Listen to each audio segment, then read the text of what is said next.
All right. Can you hear me? Can you hear me? Put the number one in the chat if you could hear me. If you can hear me, put the number one in the chat if you could hear me right now. If you could hear me, put the number one in the chat. If you could hear me right now, put the number one in the chat. Put the number one in the chat if you could hear me now.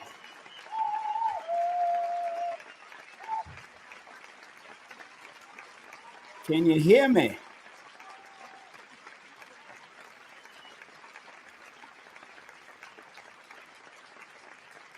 Can you hear me now?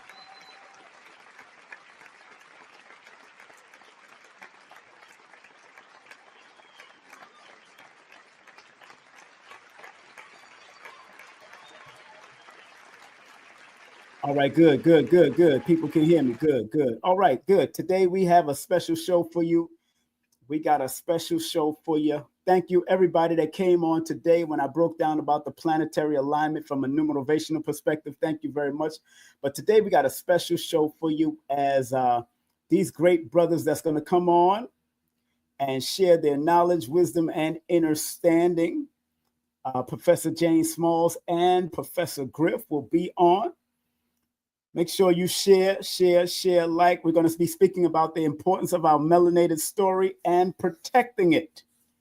Oh, yeah, we got to protect our story. And I am happy. As you can see, I got my Garvey shirt on, so you know I'm happy. Garvey has been exonerated after all these years.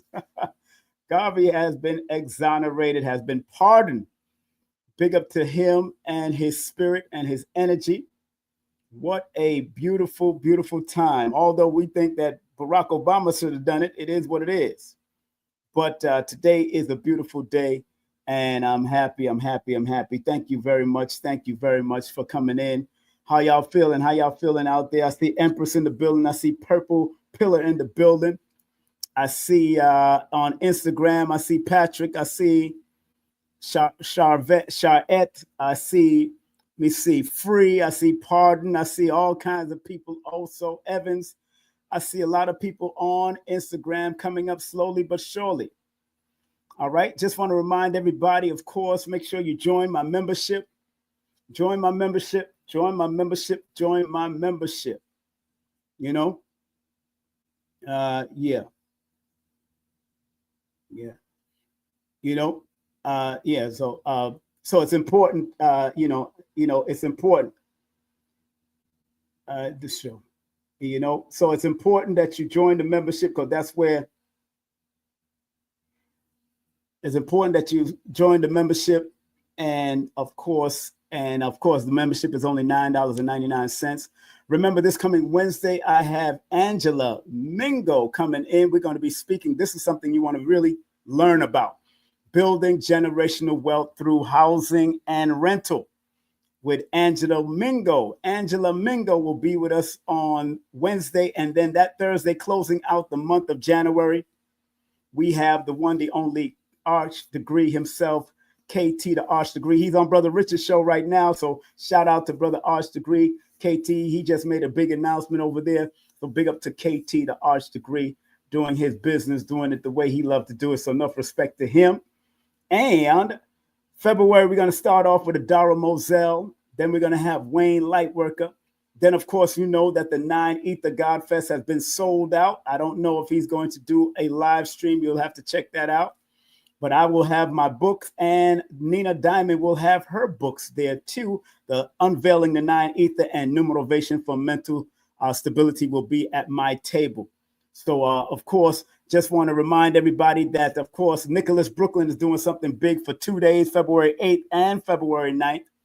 And, of course, February 8th, at the 9 Ether God Fest, Professor Griff is going to be there. He's going to be vending and doing his thing. I'll be there vending. I'll be one of the MCs on that show. It's already sold out. So don't even think about it. I don't know if he's going to do a live stream. I don't know.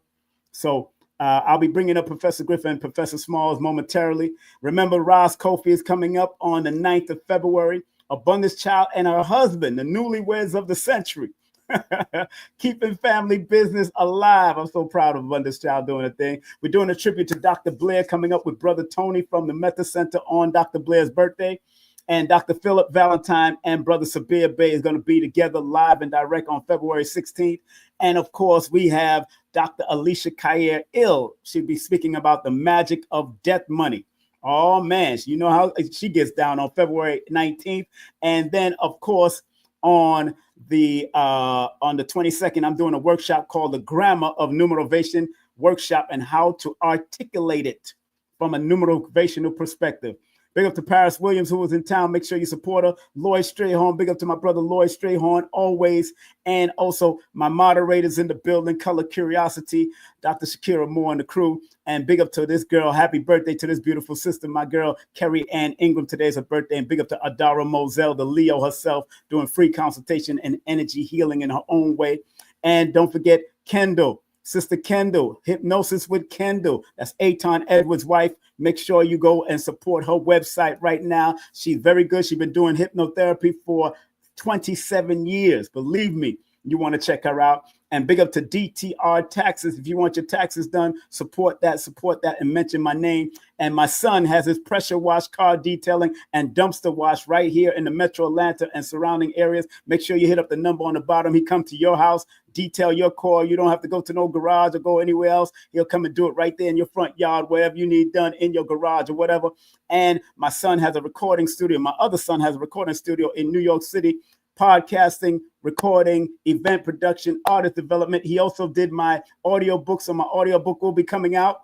And check out his numbers. Call him at those numbers right there. And don't forget, you can book a session with me. Text me your full name, date of birth to 347-496-1022 and an email. And don't forget, family. Please, please, please, if you want to get my books, go to Amazon or go to Linktree/King Simon the Numerator. The new book is coming out.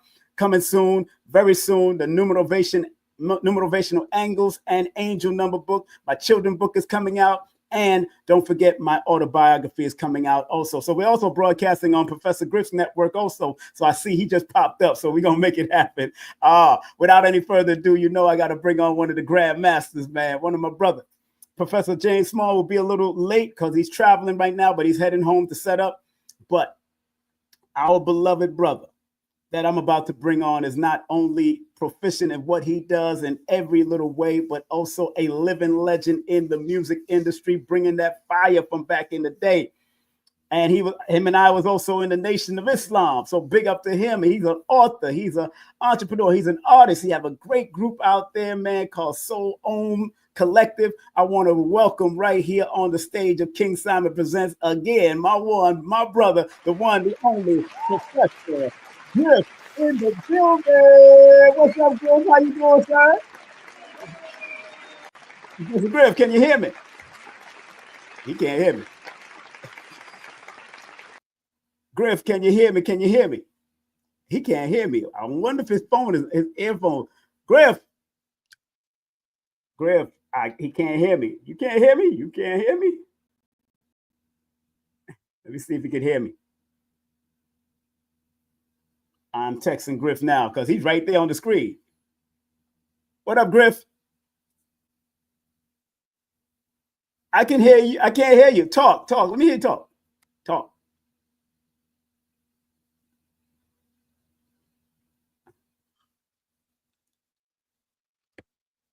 Okay. Nope. I can hear you now. Nothing, bro. I could hear you now. Nope. Can't hear. Hold on. Can't hear. 1 2 1 2 1 2. Nathan, nothing. I can hear you. Nah, it ain't me. It's not. Hold on. My brother. Okay. I'm gonna take you off. I'm gonna put you in the back. Go ahead. I'll put you in the back and get you back up. So Professor Griff is back there. We gotta make sure everything is well. Let me put him back up and see if he could hear me. Can you hear me now? Can you hear me? Okay. 1 2 1 2 1 2. Okay. All right, circumventing it. Can you hear me now? I can hear you. Can you hear me? I can't hear you. I can hear you. Hold on. I'm coming. It's getting there. Can you hear me now? I can still hear you. I hear you. Now can you hear me? I can hear you. Can you hear me? I can't hear you. I don't know what's going on with your every way, every method, every. Well, come off and come back in. Come back on. Right, I'm gonna close out and come back in. Come back in. Right. Yeah. Let me close out. All right. Bet. Let's close him out real quick, and then we'll come back with Professor Griff. Of course, Griff is Professor Smalls is coming in a little late. He's driving in. I see me with this shirt. This hoodie was made by Red Pill and Blue Pill. So make sure y'all support. This is an old school. This is an old hoodie too. I got this hoodie about 10 years ago. So big up to Red Pill and Blue Pill. They was already promoting Garvey. I've been promoting Garvey for years. So it is what it is. So Professor Griff will be back. People are in the live, loving, of course, already supporting, ready to support Professor Griff. But we also going to have Professor James Smalls coming in. So let him go out and come back in, because I can hear him, but he can't hear me. I don't know what's going on his side, but I know everything is working on my side over here, because I can hear myself too. So I'm glad everything is well. Let me see what's up. Can I still hear the music? All right, but before I go down that road, let me play this commercial break real quick, and then I'll be right back after this. Get ready. The 42nd International Reggae and World Music Awards Show is coming to the Coral Springs Center for the Arts, Fort Lauderdale on Sunday, March 20, 2025. Celebrate the biggest names in reggae and world music as we bring nations together through music and culture. Early bird tickets are on sale now. Don't miss out. Grab yours today at thecentercs.com or irama.com and book your stay for an unforgettable weekend. Hurry, prices go up after Thanksgiving. Follow us on social media and visit our website, www.irawma.com, for more details. The 42nd Irama Show, where the world comes to celebrate music. Numerovation with King Simon.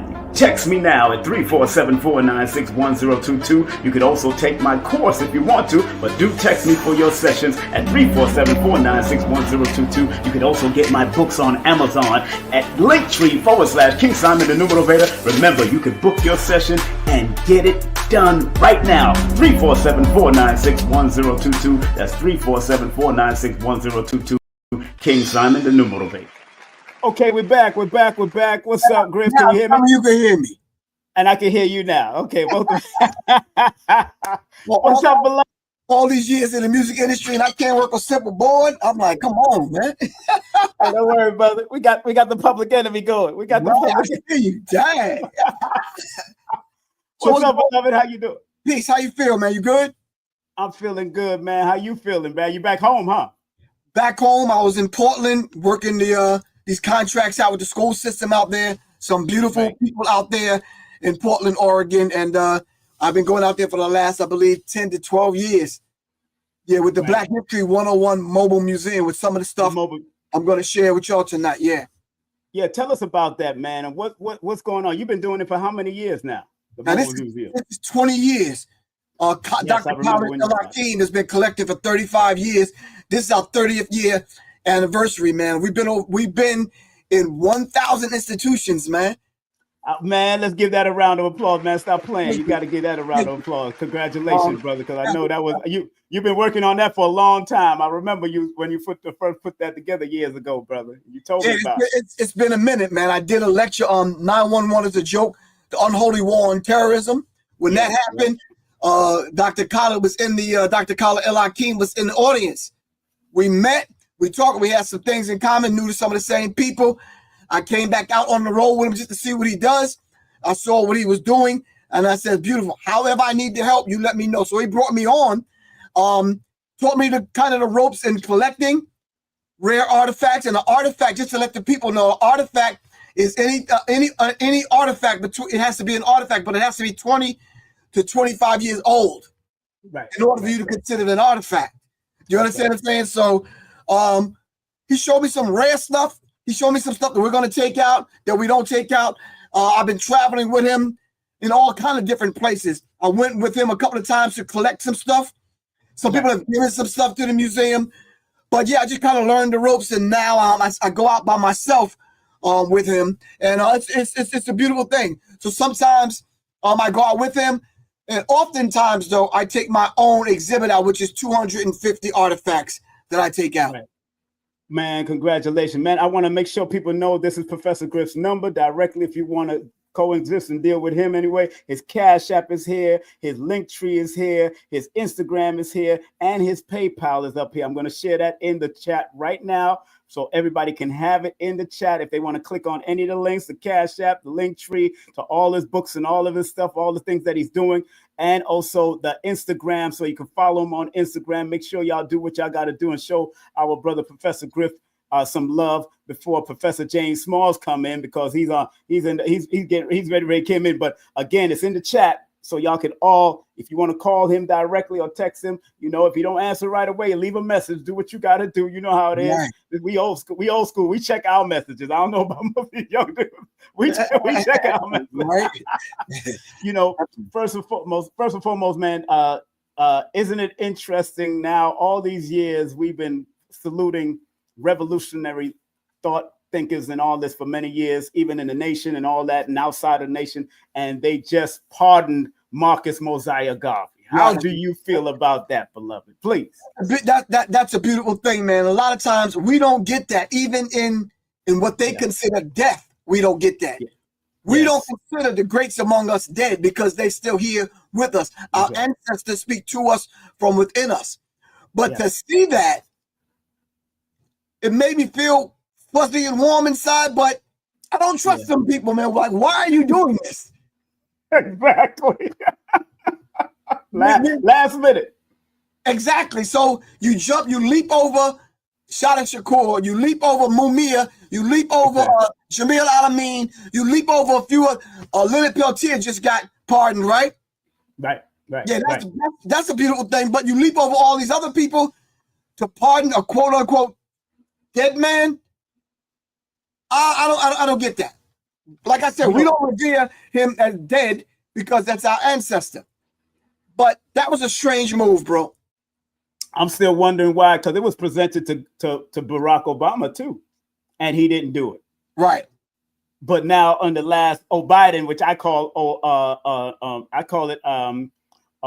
Obama. It's Biden. It's a Biden administration because it was just an extension of his administration anyway. Exactly. I found that very interesting but I was listening to Dr. Julius Garvey, his son, who's still alive, his last remaining son that's still alive, and because the other one passed on. But I know he was happy. He's in Jamaica right now celebrating and all that kind of stuff, and I know he's happy. And somebody came on one of my live and said, "Why now?" And I'm saying, well, they just like they want to find out about the death of Malcolm X, and the families want to find out who really killed Malcolm. It's happening now for some reason because all of this stuff have to be revealed in this day and time. Right now, everything is being revealed. You can't hide nothing right now. But they're still holding back a few things about Malcolm X right now. Anyway, they're still doing that. Right. So they're not only holding a few things back about Malcolm X. I think they feel that Trump might be bold enough to open up and crack some of them files open. Some of them files that's probably still was at his house in the bathroom that they done cracked open and photocopied. You understand? Not in the bathroom, sir. That's where he had them. What? Yeah, that's where they found them. They were in the bathroom. Get out of here. He took the files from the White House to his house in Mar-a-Lago. Oh, yeah, that's right. And when they went into his house, they found the files in the bathroom. Yeah. I'm not just saying that to be funny. You can't make this up. So they must know something about the spiritual realm. They must know something about the energy and the frequency and the vibratory pitch of the energy that Marcus Garvey is sending out, even from where he is with this in us. But they must know something that we don't know, bro. Yeah, and I'm not trying to sound spooky and all deep and esoteric. You understand what I'm saying? I think something is coming down the pipe where a lot of us are going to have to revisit Marcus Garvey's teachings. Yes. As far as nationhood is concerned. As far as understanding who we are as far as a collective, because it's easier to fight as an individual. You understand what I'm saying? We fight as an individual, but we lose as a group. That's right. We lose as a whole. I can fight as an individual. You understand what I'm saying? I'd probably be better off with you. But then if you lose as an individual and I lose as an individual, we still go down as a group. Right. Exactly. And I think people need to understand that.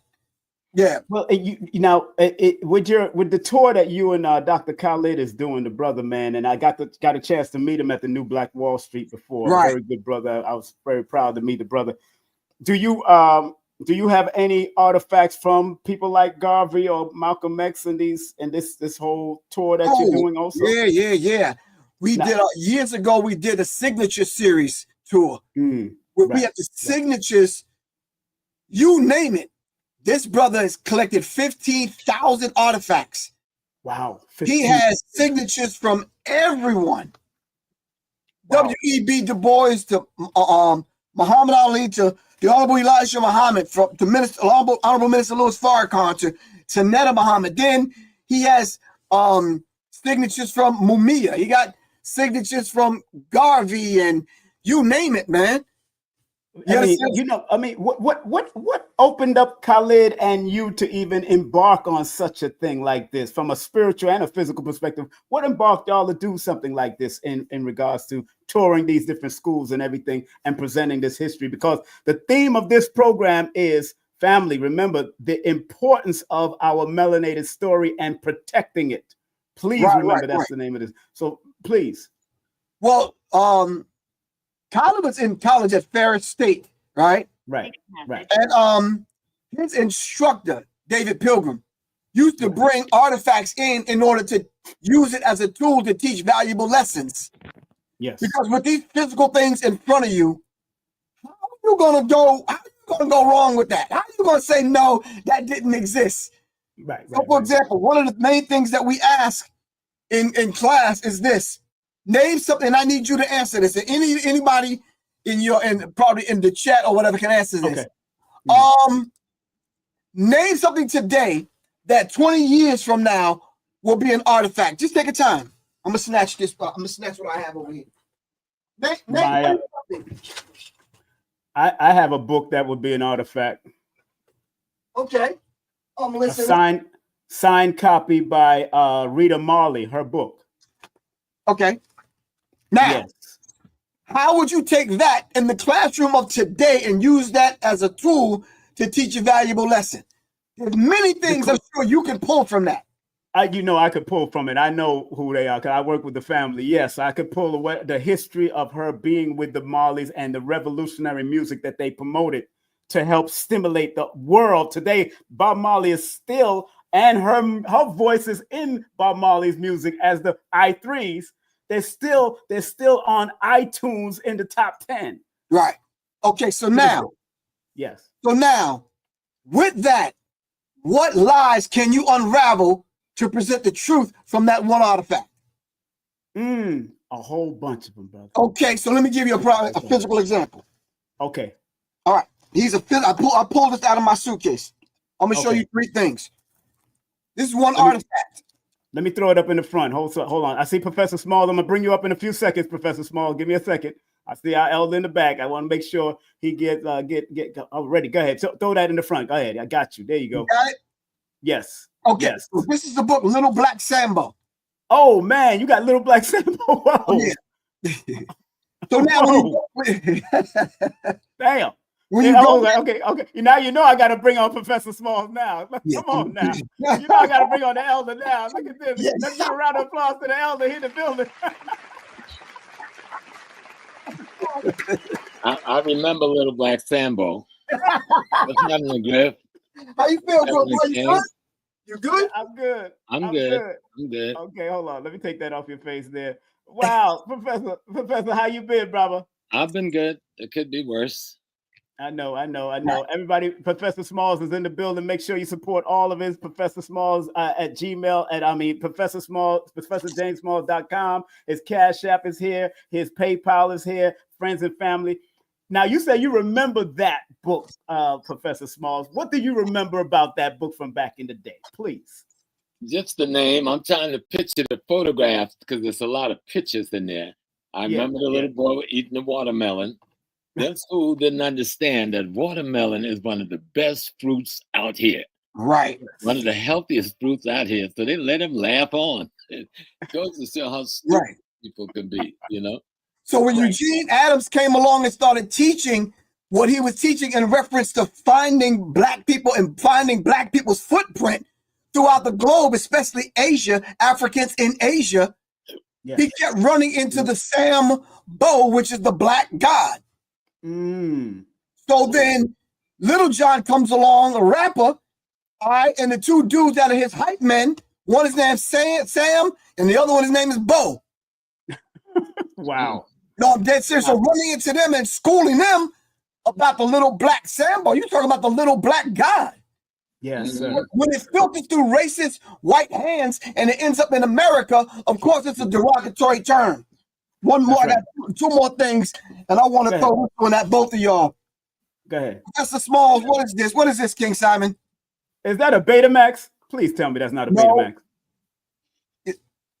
No, that's A-track. A-track.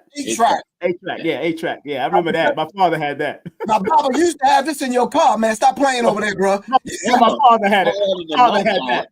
You're talking the 60s and the 70s right there. Exactly. You get 4 to 8 songs. That's all you get. But the beautiful thing about this artifact is you know every song, every artist, who wrote it, who produced it. You knew every word. Professor Smalls took some of these words off of some of his songs over here and proposed to his wife. Because we used to write them lyrics down, man. We used to recite these joints, man, for real. This is a Michael Jackson one, and this is a Stevie Wonder one right here. Wow.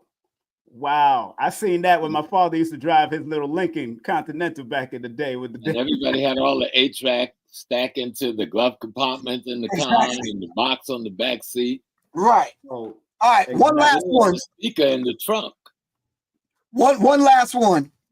This is a replica because we can't put the original one on the table because it cost about $10,000. Wow. This is a travel guide called the Green Book. Oh, right. Oh wow! So, yes, I heard about that. Smalls want to elaborate on this. Just interrupt me, Bob. I'm good. So we had to have travel guides in order to travel through America back in the day because we needed to know where to eat, where we could stop and sleep, where we can get gas, all of those things because they got these places. You got to remember, without getting lynched, murdered, bludgeoned by mobs. Okay, and so this told us where all the black hotels were, rooming houses were. Restaurants were, gas stations were, any spot, because you didn't want to end up in one of their spots. You'd be from the north and you don't know what's happening in the south. Oh, there's a rest area. No, it didn't work like that. Right, exactly. You couldn't just, you know. And you couldn't just restaurants. Mom and them made the basket of fried chicken you put in the car, mashed potato you put in the car, the macaroni. You had all this in the car. You eat while you're moving. Exactly. Now, let me ask y'all both. But the entertainers have to follow that Green Book back through the chicken circuit too. All right, just want to make sure. I remember hearing that about this piece with this one entertainer, this brother who's a pianist, I think. Yeah. And no, if he didn't have the Green Book, you'd be in trouble, brother. Wow. Man, we need the Green Book right now. You know.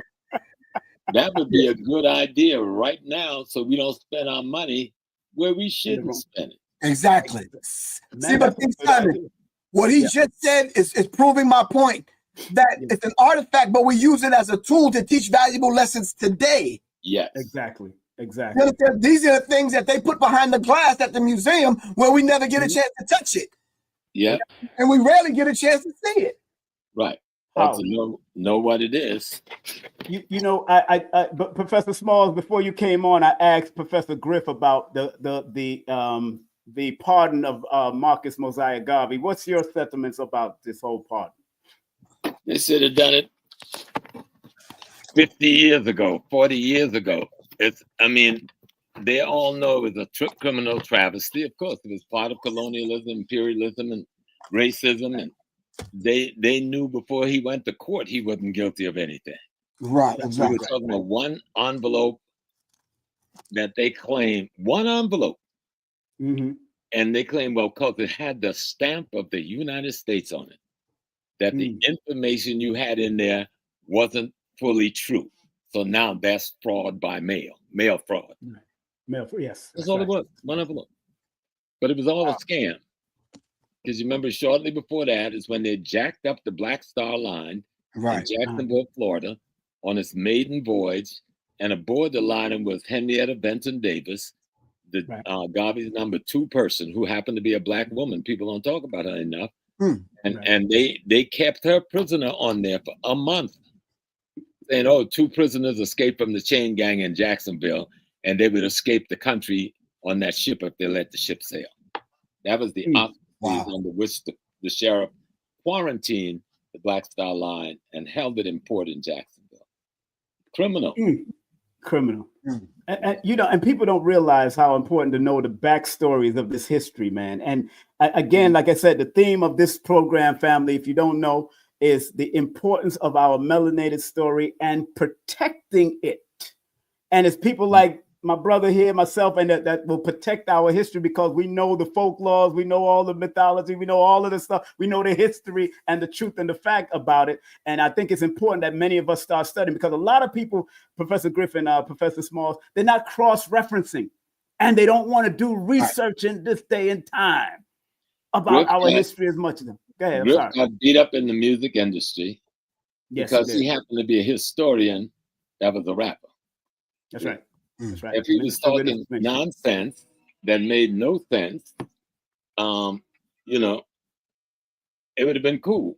But when you mix history, Griff was one of them, and he don't get credit for it. You know, he was one of the early brothers, even in the organization he was with, who mixed the politics and the history with the music, and people loved it and heard it. But the enemy also heard it and went after his ass. That's right. That's about the time he came by my house. He had to talk to somebody. So, but he was. But you got to understand the power of music and the power of the spoken word. Yes, has always been the most powerful social influencer in history. Yes. And so when they saw where hip hop was going with the spoken word, the enemy came out with their psychiatrists, their psychologists, their musicologists.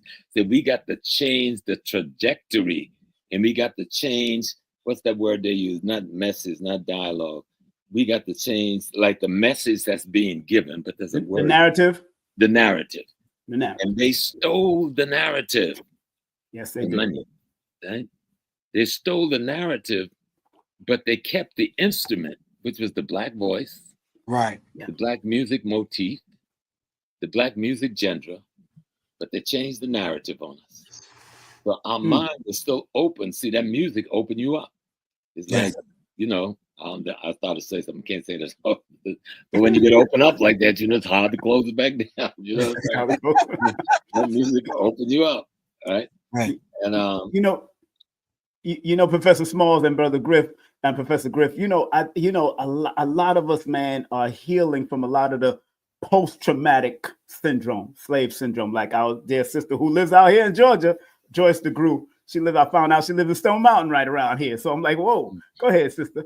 Okay. And a lot of people are not willing to, again, in order to preserve your melanated story, you got to be able to want to heal of whatever went on through this post-traumatic slavery. Now, from the musical perspective, Professor Griff, how would you feel that how would our people or our children, how can they heal through the musical aspect of this post-traumatic slave syndrome that's been passed down from generation to generation?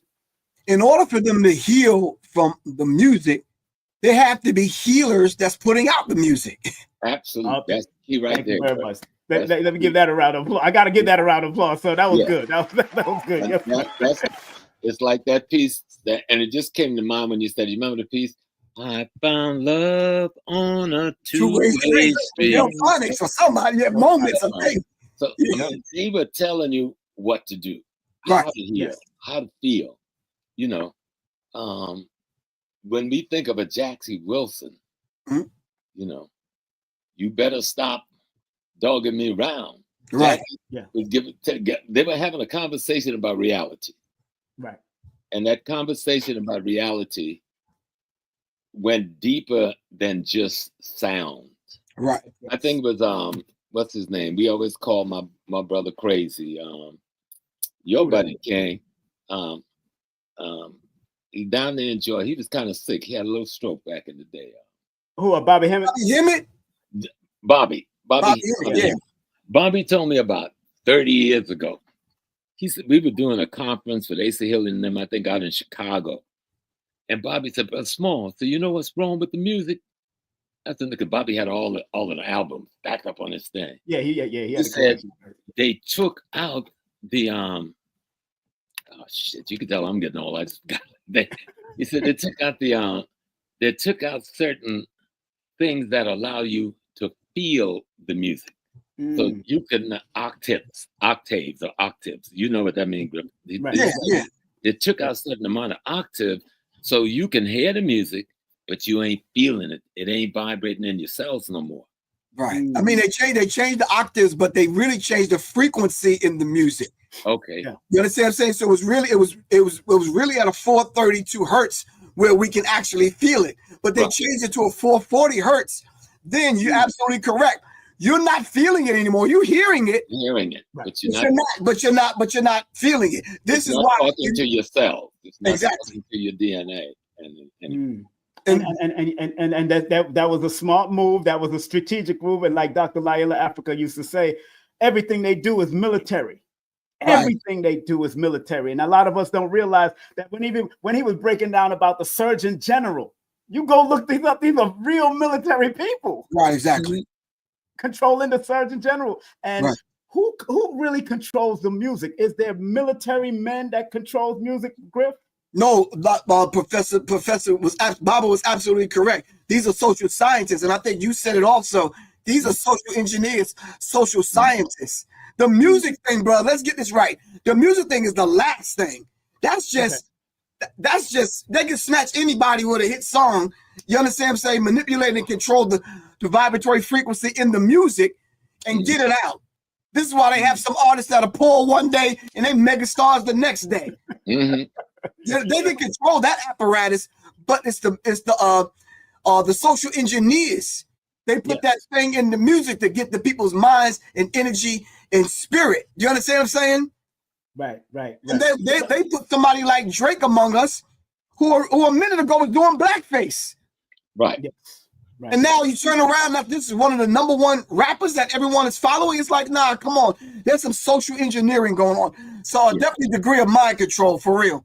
But hold on one sec. Excuse me, Professor. But wasn't social engineering started in the military?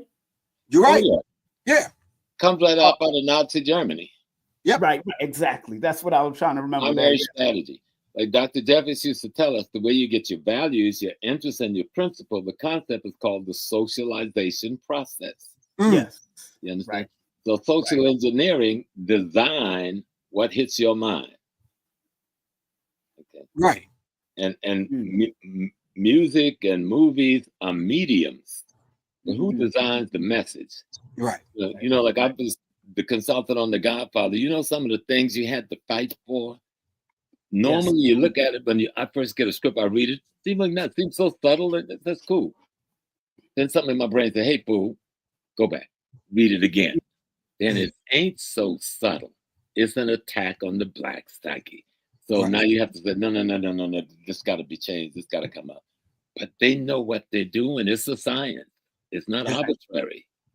Right. Exactly. It's a science that there's only one mind. See, this is the thing we got to be clear on. Yes. There's only one mind that counters Eurocentrism. Only the African. We can call ourselves black man, foundational, ADOS, whatever.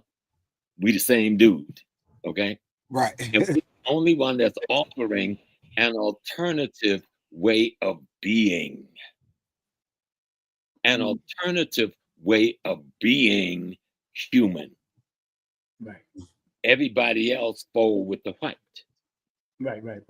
We say, yo, we can't roll like that. We got something called spiritual. We into something else. Right. And that designs us in a certain way.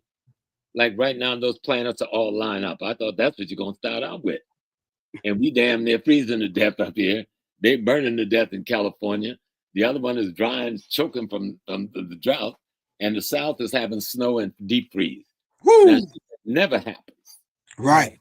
And nobody's discussing the aligning of the planets. Yeah, I It's spoke about it this morning. A week or two. Yeah, it's like, and it's going to go, and there's another alignment coming up around February 28, also 25th, 28, a 7-planet alignment next time. So what energy differentiation is taking place when things are not in the same place for the bounce and the frequency to roll like it was rolling 6 months ago? Right. And and you speak on that, Professor, because a lot of people, and this morning I was talking about the macrocosmic and the microcosmic universe.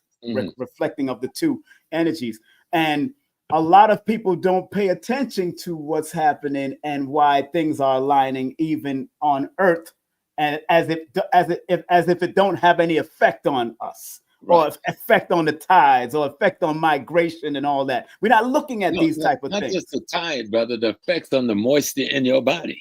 In your body, exactly. The water in our body. Yes. So that's the deep piece.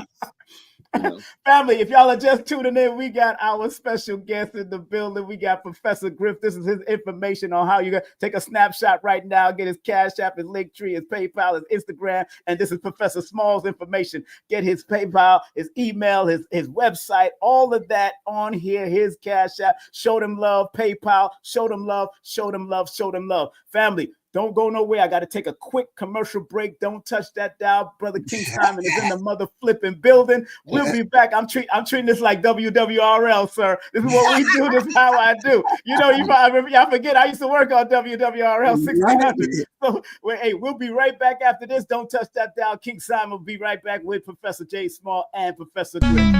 Get ready. The 42nd International Reggae and World Music Awards Show is coming to the Coral Springs Center for the Arts, Fort Lauderdale on Sunday, March 20, 2025. Celebrate the biggest names in reggae and world music as we bring nations together through music and culture. Early bird tickets are on sale now. Don't miss out. Grab yours today at thecentercs.com or irama.com and book your stay for an unforgettable weekend.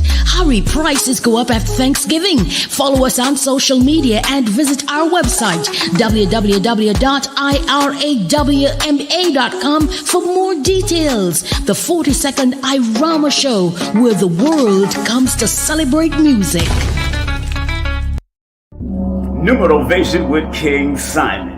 Text me now at 347-496-1022. You could also take my course if you want to, but do text me for your sessions at 347-496-1022. You could also get my books on Amazon at Linktree/King Simon the Numerovator. Remember, you can book your session and get it done right now. 347-496-1022. That's 347-496-1022. King Simon the Numerovator. Welcome back. Your dreams were your ticket out. Welcome back to the same old place that we laughed about. What's up, y'all? We are back. I'm there singing "Welcome Back, Carter." Right? I was about to say, okay. But again, music still hovers in my mind from back in those days, and not even here in America, but throughout the Caribbean, because we was listening to American songs back in the day out there in Jamaica or in Cuba and different places. And I remember seeing Michael Jackson albums in my aunt's house, although I'm born here, and I remember those type of things that we used to pick up on. So, Professor Griff and Baba Smalls, I want to ask you about what's going on with all this arguing about, hip hop and who created it, who invented it, and all that, who was connected with it. From your perspective, Professor Griff, what do you feel about this big argument that's causing problems? I mean, causing real fights out there, and that's still part of our melanated story. What do you say about what's going on out there with that? Well, I think in your question, you pretty much answered it. It's part of our melanated story. That's right. Exactly. Barry Shango, our ancestor now have taught us that anywhere you go on the planet, you'll see the footprint of the black man and woman. There's not any place you go where we haven't left our footprint. Right. You understand what I'm saying? So we've been there. And the beautiful thing, we left evidence that we were there. Mm-hmm. I'm not talking about being on tour and leaving babies all over the place. I'm not talking about that. I'm talking about our influence. I'm talking about, as Ashwa Kwesi teaches us and Meriwether Kwesi teaches us, we left books and stones in Egypt. We left it on the DNA of people in far lands. You understand what I'm saying? And and it's just remnants of us that have been in these particular places. So when it comes to aspects of our culture, and I've learned this from Professor Smalls, that a lot of these people operate on the periphery of our culture. And every now and then they want to stick a toe in and claim something. It's like, no, you cannot go into quote unquote Puerto Rican history and find hip hop. That's right. That's right. That's right. You can't go in these other people's history. If you dial it back, you can't find hip hop. You understand what I'm saying? And when you do these things, you have to come back to the source. And we are the source, because you can go back and see the early dances that Professor Smalls was doing back in the day when he was a teenager. And I post a lot of them. I post a lot of the hip hop dances from the 40s and I've seen it. Yeah.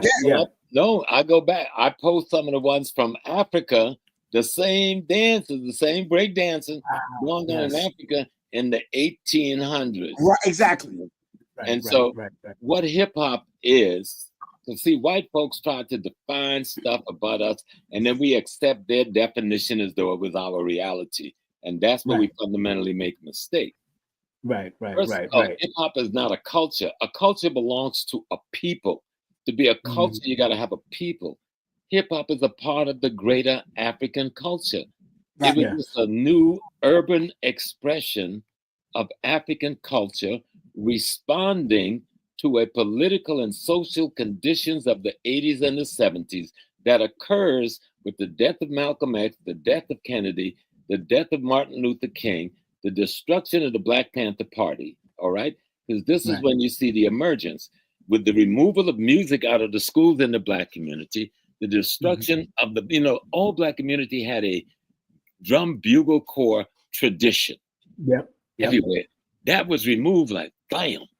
And so here you got, and then the Black professional musician was into Howlin' Oaks, crossover. Then disco comes and go downtown. So the Black youth say, yo, we going to the park. Oh, we're not taught how to play the sax and the trombone and shit no more. We got the sax and the trombone in our throat. Exactly. Right? Yeah. And so we can take our throat and vibrate our vocal cord and create any damn sound we want.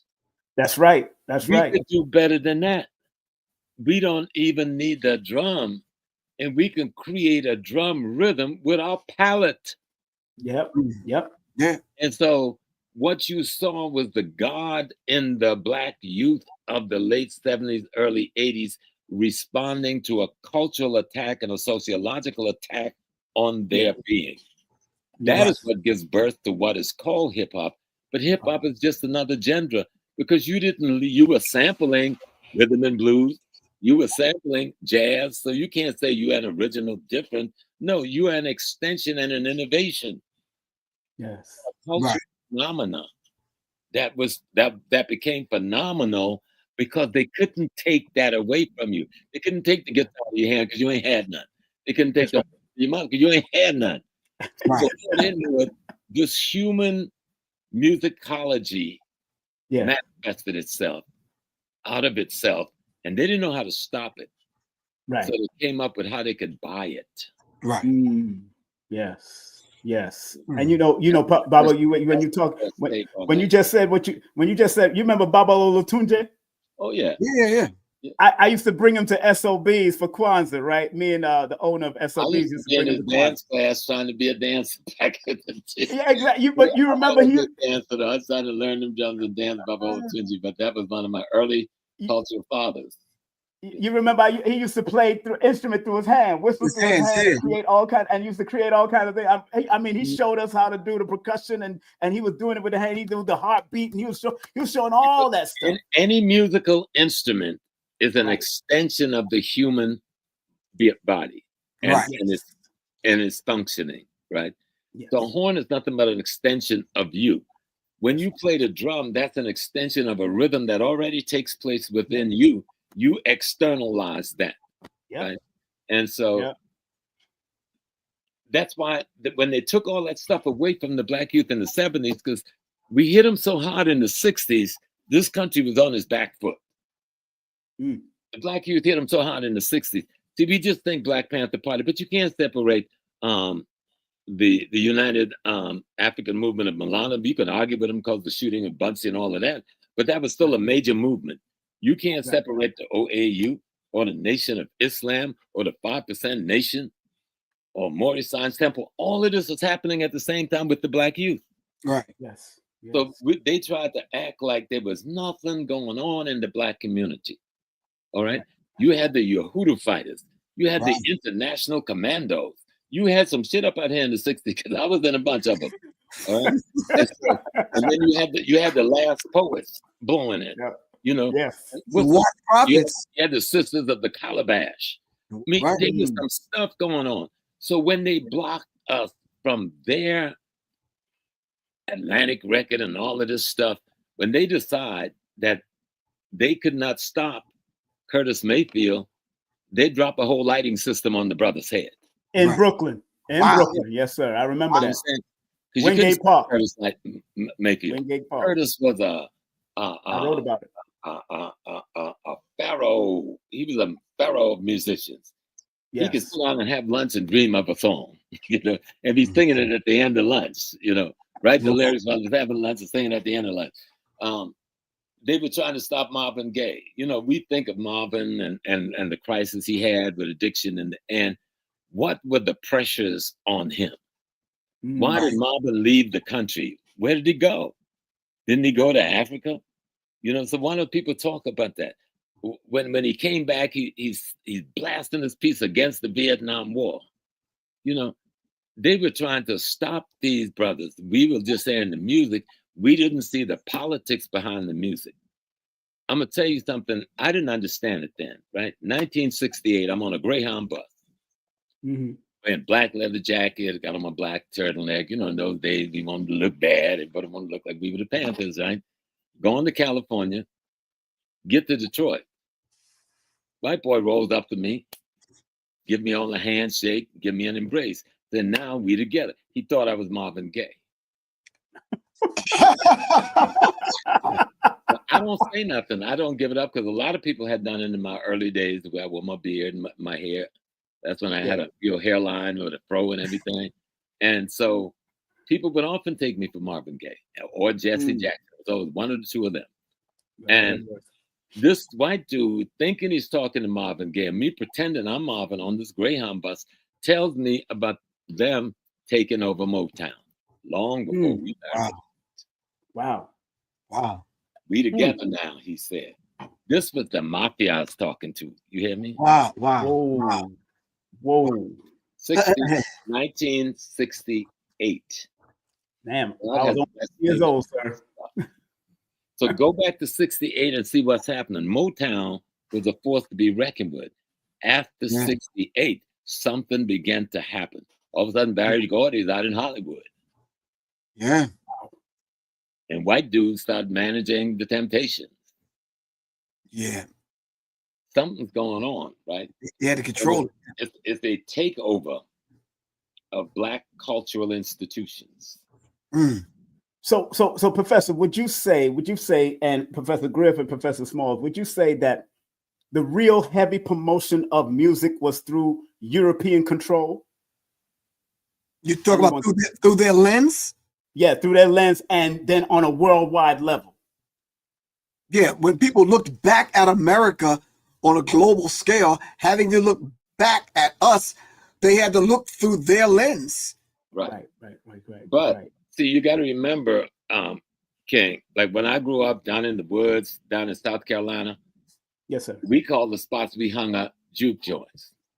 But every community had 1, 2, or 3. Right. And everybody, the people who we see today only on stage and TV, those people were pulling up in station wagons, all right? And little vans at night, unloading their stuff.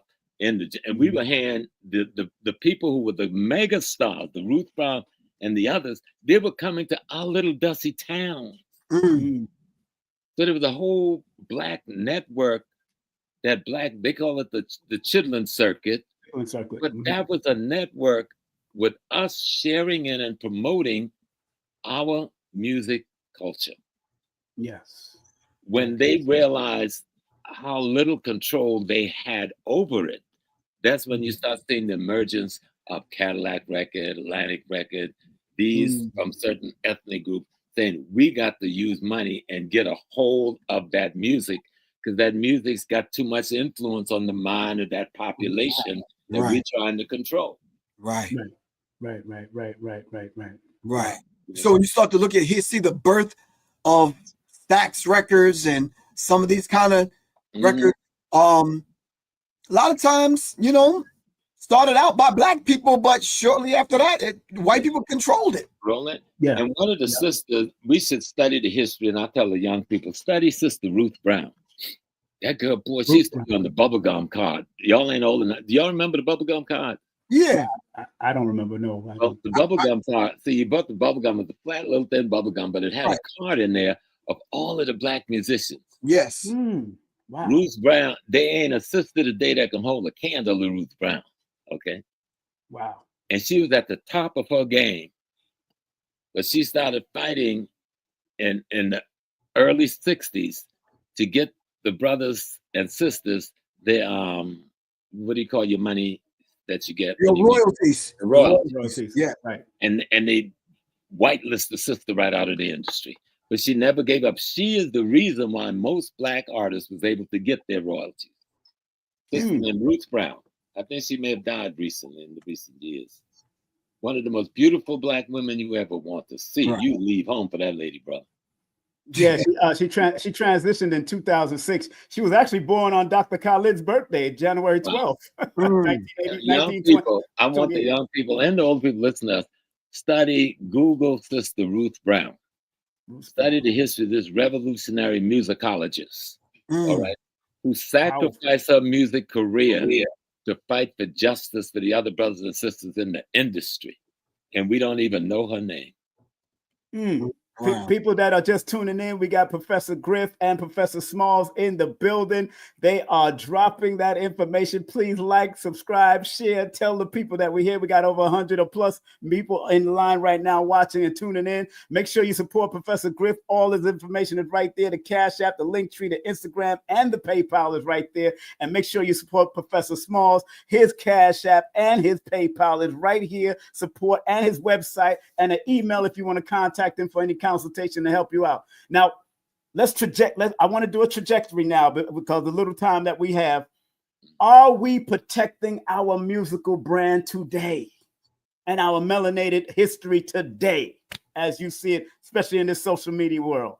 Well, that's your universe. So I'll just follow in behind you, but that's your universe. Go ahead, Professor Griff. Yes. This for a long time. So when you say protecting, you're talking this intellectual property, right? Intellectual property, because I love what Bernice King did with Sexy Red. She shut that foolishness down about the face that she made, and that's protecting your history, your legacy. I love what she did.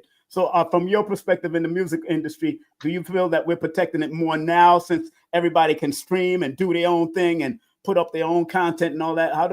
What do you think with the intellectual property? When I was going through my thing with Public Enemy, and my getaway was to go uptown to Professor Small's house. Not many people know that part of the story. So, but the thing was, I'm saying that I'm prefacing what I'm about to say with that simply because I heard a Public Enemy song in a movie and I heard one on TV.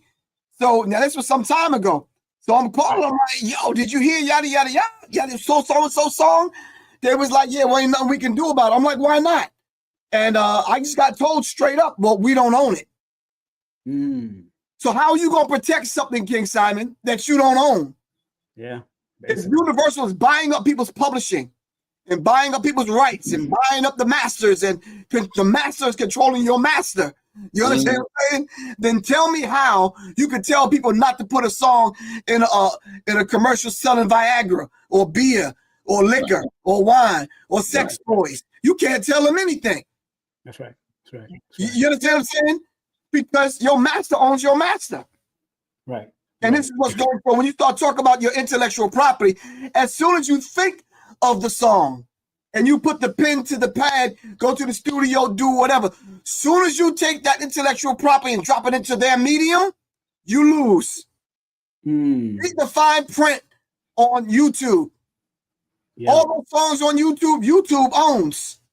Yep. You understand what I'm saying? So all these mediums that we're using to get our music out to our people, they own them, and we don't read the fine print. And look who's part owner of YouTube. The music dude. Exactly. Yeah. So we have to understand this dynamic and how this particular. So the beautiful thing now, Professor Small's getting veggie back off of this. If you're on the set, Baba, and you're on the set and they're telling a story about Bumpy Johnson and Malcolm X and a lot of these other people. So the music that they're going to use for the film, they may pull it from someone's archives, but if we don't own it, Baba can't come along and say, well, you might want to use Jackie Wilson or somebody else on that piece, or Aretha Franklin in that piece right there, because they talk about respect. But if we don't own it, then what can we say about it? Right. Now, they listen to Baba because, he's consulting them on what makes us feel good in the film. Yeah. But they get away with a lot of stuff that I can't cut off at the pass, right? And so and what's our brother name? Alicia's husband. Oh, you mean Swift Beats? Swift Beats. Swift is the one who does all the music. Right? Okay. Now, but I went to the studio with Forrest one day, and I saw there's some people that didn't look quite like us who was like in charge of the music. Wow. Right? You understand what I'm saying? So I understand. So I'm trying to learn. Remember, I'm new to this industry, so I'm just kind of like being Mr. Dummy Dumb, so I can see what I see and hear what I hear, right? Right. And so we see all of that going on because even in a movie, especially about us, the way music is used is to capture the spirit so that what they're trying to feed you gets captured by your mind. You understand? This ain't the play game they're playing. This is high science and shit. Exactly. Voodoo, we need to wake voodoo the hell up because our voodoo's sleeping. Okay? On the real, gotta be real. No, I'm a voodoo man. I love my voodoo. I know what voodoo is. But if it's asleep because we playing with it, then it's asleep. Right. But the enemy know your voodoo too, and he ain't playing with it. He playing you with it. Right. So also, King Simon, what Baba said was correct. Deeper than that, he said they want to capture your mind. If you go to the movie theater now, that sound is capturing your soul. Damn near on a cellular level, reconstructing your damn DNA, man. You hear some of them low tones, those low tones in the movie theater, seat vibrating and shit. Excuse my language. You understand? Yeah. So they coming way past your thinking, because your ears align with melanin. They going way beyond that. This music is tapping your soul. You understand what I'm saying? See, like we sitting here right now, right? And your background is outer space, right? Right. But conceptually, that's a wrong term because we are in inner space. Right. We're doing three things at one time. We're orbiting around the sun. We're spinning on our own axis, and we're racing millions of miles, chasing the Milky Way. Right. All at one time. We're definitely space characters. Exactly.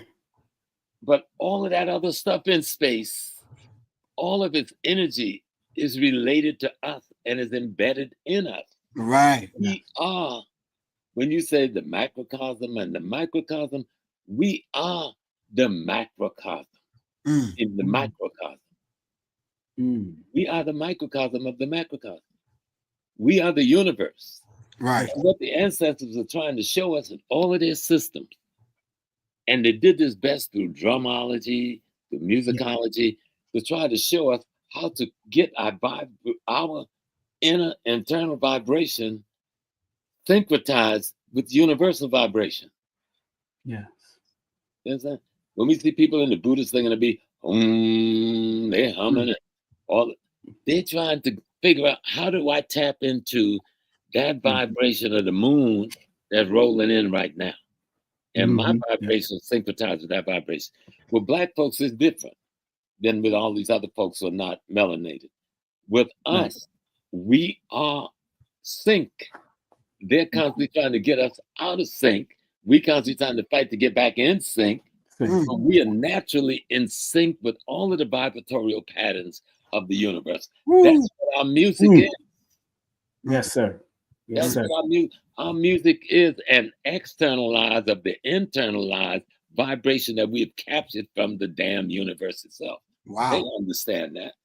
Wow. Wow. Yes, yes. You know, man, it's 9 o'clock, man. Family. I'm not going to keep these elders here too long.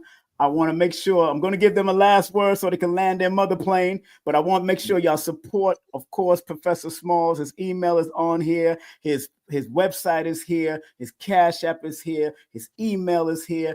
Friends and family send it via that medium. And also Professor Griff, he tells you could call him and contact him direct. That's one thing I love about me and Professor Griff. We put our numbers out there real hardcore. We don't give a damn. This is what it is. You know, Cash App, Professor Griff, Linktree, his Instagram, and his PayPal is up here. And make sure you support these brothers for just coming out and to show them how much love it is. You want to say something? Why don't you do a 2-hour show? What's with this 1 hour thing? I mean, I could go on, but I just like to keep y'all, make sure y'all all right. I don't like to do long ass shows, man. Cool. You got me and Griff on and trying to do 1 hour. That shit ain't cool. Yeah. Both of us can do 2 hours by ourselves, but I've been studying the algorithm and noticed that people attention span is so weak. Yeah, but I understand. Yeah, we promise to come back on as soon as you give the word. We're gonna be back on with you, and we'll do longer. First of all, let's give some last words on how, as we're going into this, you're doing your tour, Professor Griff. We're going to start with you, but as we're going into this quote unquote Black History Month, this Melanated History Month, what do you suggest now that we got a new president in the building, which is an old president? He's coming back with old school stuff. He's with the MAGA stuff. One thing I do like about him, before I say that, one thing I do like about Trump, he says there are two genders, man and woman. Yeah, he's my man when he said that. I love that when he said that. Let's be clear. What is so beautiful about Trump is that he's a real white man. A real white man. He's not a pretending white man. Nope.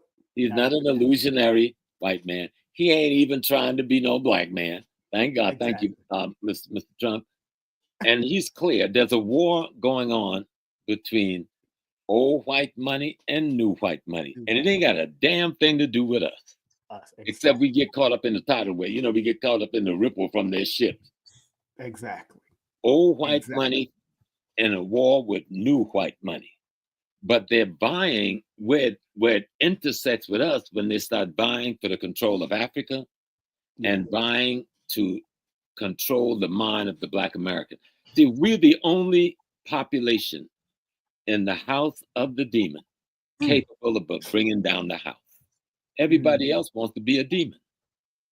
They don't want to create a new kind of house. They're not building any temples. Right. They're not looking for rock. You know what I'm saying? But we say, no. Yeah, I know that. Give me good money. Yeah, that sounds nice. I just want to be black. You know what I'm saying? I want to be African. I want to get with my ancestors. Even the brothers who we call bourgeois, they're on them planes going to Ghana. You know what I'm saying? Yep. They have to have Christmas in Nigeria and Tanzania because they know we've been telling them something for decades, Griff, and they finally hearing it. Right. Yes. So we are the most feared instrument on the planet for white supremacy is the African in the United States of America. I'm not going to even say diaspora because they ain't scared of Jamaica. They ain't scared of Trinidad, but they're scared of the Jamaica and the Jamaica get over here like king and start hanging with us. Then they're not scared of the Nigerian. They're not scared of the Ghanaian. They're scared of us. You know why they're scared of us? We are the largest conglomerate of African DNA in any one package anywhere in the world. Wow. Wow. All right. There's no country in Africa that has the amalgam of African DNA that we possess here in North America. Then we got all them brothers and sisters who was here before Columbus. They don't exist no more as a separate group, as some people trying to say, because my family is part of them. So as Griff, you see, we all brown up and ruddy up because we were here mixing with the Asiatic before the ships came. Okay, it ain't that we a different kind of brown people. No, we was hitting up on them little Indian girls. So let's we know what was happening. So let's deal with real. It's real, right? But when we got here, when my mom and them came from Sierra Leone, great grandma and them, they hooked up with us and we married one another and became this package that they're scared of. Wow. This package, so you got to understand what it is. And they got something called the God, that thing they're making, that long thing, what's it called? The God particle? The God particle. Guess what? Wow. Guess what? We are the God particle. God particle. We are the damn God particle. Except we don't know it. But we can't be the God particle pretending to be them. We can only be the God particle when we absolutely become us. They understand that we don't get it. And you know, and that's why I keep on telling Professor Smalls to write his book. I've been telling him write this memoir. I've been telling him for years. No, good. I'm working. Yeah. Okay. That's what we talking about. Finally. Oh my goodness. Yeah, I can't. You ain't gonna leave this realm without leaving a book. You better not do that. And you know who's a beautiful dude? We need to listen to him. Sometimes he could be a little cuckoo, and yes, he married from the other ethnic group. Yeah. The Griff Tyson. Brilliant young brother. I knew his dad. You know, his dad and I worked together at City College. You know, really? Neil deGrasse Tyson? Oh, really? He was the provost. That was Dr. J's friend, right? Oh, wow. Yeah. Wow. I didn't know that. I remember this kid when he was like a youngster, right? But I've been listening to him. The boy is absolutely friggin' brilliant. Yeah. And let me tell you something. I've been listening to him for a while, and he actually said something that triggered me to keep on listening to him.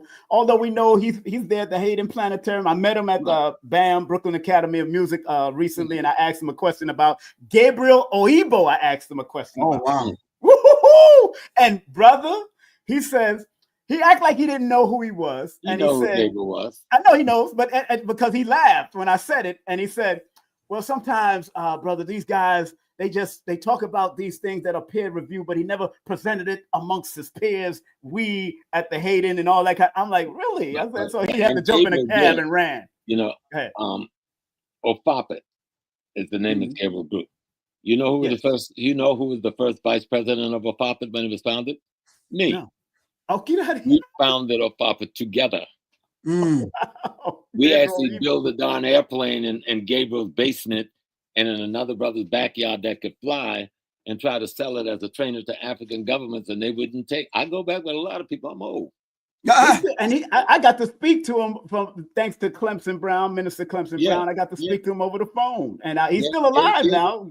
But guess who? What's the actor name? With the little mustache, played in Empire. Oh, you played in Empire? Wait a minute. Empire. I don't watch Empire like that, so I don't know. I've never watched it, but you know what I'm talking about. He starred in Empire. Okay. He had played this, and his fame came, and he played in this movie about rap when rap was first beginning, and he was the manager. And he, what's the kid's name? Who? Terrence Howard. Terrence Howard. Terrence. Yeah, she said Terrence. All right. He went to Africa, right? Yes, I remember. That's the movie thing, right? Yes. And he got off into this physics and chemistry and all this shit, right? Yep. And then he comes up and said he's reached the same conclusion as Oyibo reached. Yep. He did say that. Science. Yes. So he went to Africa. Yep. And Michael Jai White went to Africa. All these guys been going to Africa. So the point I'm making is like, see, we are the universe. Voodoo ain't nothing but an interpretation of the cosmic scientific relationship we have on Earth with the rest of cosmology. Voodoo explains that shit, right? But you got to understand the linguistic science, because voodoo is also music. Most of it is music. You don't get possessed in silence. You get possessed through singing and dancing. And possession ain't going crazy. Possession means you lock into some universal frequency and begin a communication process. Wow. Right? So they don't want that to become normal. Right. Among us. That's right. That's right. And a lot of people, Professor Griff and Professor Smalls, a lot of people running back to religion instead of running to our ancient spiritual sciences. And traditions, right. And traditions. What do you feel about that, Professor Griff? With people just running back, especially after things are happening online and all that kind of stuff with the Christianity and everything else and Islam. Well, it's hard to run back to a place that's very unfamiliar with you. If you are fighting or you're in flight, you want to go to some place that's safe. Right. How do they know these places that they're coming from are safe unless they were told they were safe by mama's mama? You understand what I'm saying? They was only safe for certain reasons that they were safe. But you're talking long term, I want my seed to be safe. Right. So I think what I pulled from Professor Smalls as we were talking one day is Pukiao. Yes, that's my point. The concept of a seed, of the greater seed of the seed. You understand what I'm saying? When we throw a pebble in a lake. 10 more minutes on the Zoom and I'll call you right back if you please forgive me. When we throw a pebble in a lake and it causes a ripple effect, 7 ripples out. That's how we have to think. What we say today, right now, King Simon, yes, sir, Baba, is going to affect 7 generations behind us. Yes. So we have to be very mindful. So where am I going to run back to, King Simon? Unless I'm running back to the self that's in the self, that's the greater self, and then that self is encompassed by a greater self. Yes, sir. Yes, sir. Baba just said it. We're the universe. Yes, that's right. Absolutely. So where are we going back to, King Simon? Where they running to? They gonna run back to themselves? Here's a message that I got from the ancestors the other day. And I go like, why are y'all telling me this? I done beat up on Christianity worse than Baba from Philadelphia. What's my Baba's name? Who went on home. The ancestors. Barashango, yeah. Barashango was the only man that beat his books, worse than I did. Right? But then the ancestors told me the other day, okay, the way you cut them off at the path, tell them, yeah, go on back. And then tell them what they're really going back to. Right. And so somebody asked me, what do you mean by that? I said, well, have you ever seen The Last Supper by Leonardo da Vinci? They said, yeah. Jesus and the 12 disciples and yada, yada, yada. I said, yeah. But what you didn't see was the light around Jesus' head, right? He saw the halo. No, the sunlight, because his brain, his mind is the sun, right? And I said, what you didn't see is that the 12 disciples was the 12 signs of the zodiac. Oh, you didn't really see that. No. Or you didn't see them each in a cluster of 4 clusters of 3, so you didn't see the 4 seasons, right? 4 and seasons, so what you're looking at is a solar drama in painting, because Europeans was all illiterate then, so you couldn't give them no damn book to read. So your hieroglyph became paintings to tell the allegorical story about cosmology that you had gotten from the Cometians. I'll break that shit down, and the Christians got to stop and say, okay, leave this boy alone. I got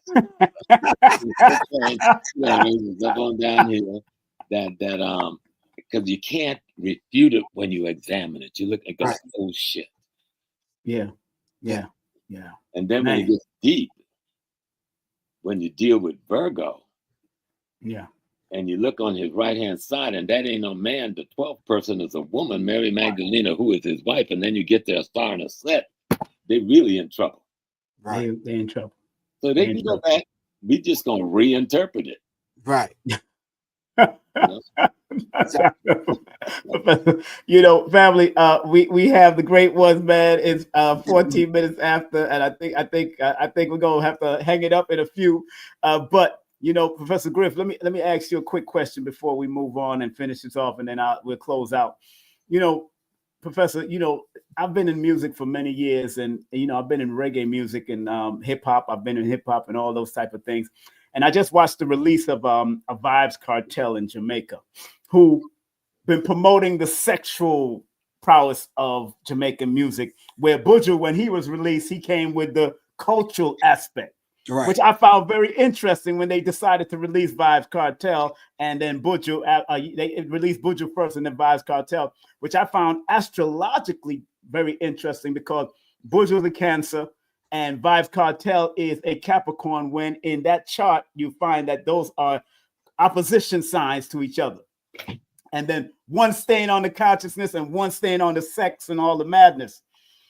What do you feel about the music that's crossing? Because they said they was influenced by a lot of American music. They was influenced. A lot of them taught that they got trap reggae and trap dance hall right now. Trap dance hall. Like they're being trapped into what so they got this going on with the gun shoot, the gun talk and all that kind of stuff. How can we change the narrative now? What would you tell the children now that want to get into music? How can they change the narrative? Because I got people from the Caribbean listening to me, England, Canada, all over. What would you tell the children now on how to change the narrative of the music so we could be more healing and more teaching through the music now? We have to know their cultural. We have to know their cultural upbringing. We have to know where they came from, what mold and shaped and informed their consciousness. Because if you don't tap into that, you're not reaching them.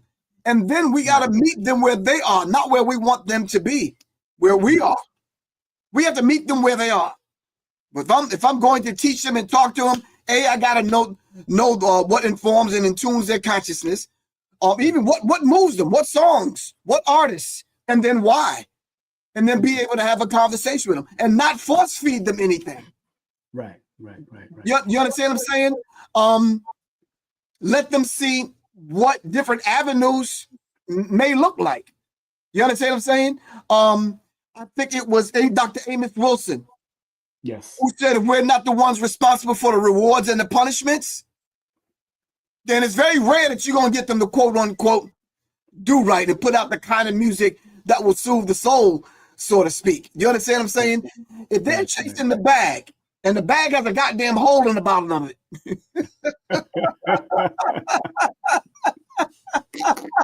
Exactly. Then it's a problem, bro, because you're going to forever chase that bag. Right. You understand what I'm saying? So early on, when you ask the question, if they're pulling from old 70s music that come from America, what was that music talking about when we talk about the exploitation years that we went through? 60s, late 60s, throughout the 70s, the style changed, the language changed. You understand what I'm saying? There's a lot of things that changed. So if they're pulling from that, then we might have a bigger problem than we actually imagine. Do you understand what I'm saying? Because if one funk artist came through, hypothetically speaking, let's just say a Wilson Pickett. Yeah. You understand what I'm saying? One of these kind of artists that came through that was very genuine and very sincere about how they told their stories and how they want to shape and mold the narrative of their particular stories. Some of these stories were probably made up, some of them was true to life. You understand what I'm saying? We don't know what aspect of the music, the totality of the music, that these reggae, now dancehall artists pull from. Yeah. Because back in the day, we was listening to love songs, and you'll find Dennis and Bob singing about love or struggle. The Marvin Gaye sung about struggle, and Bob Marley sung about it. And I mean, we listened to love songs and carried it back and flipped it in our own way, to the point that Shaggy just met with the guy that sang Sarah, and the reggae artist Frankie Paul sang Sarah over in his own reggae world, and it sold millions of copies, in his own way.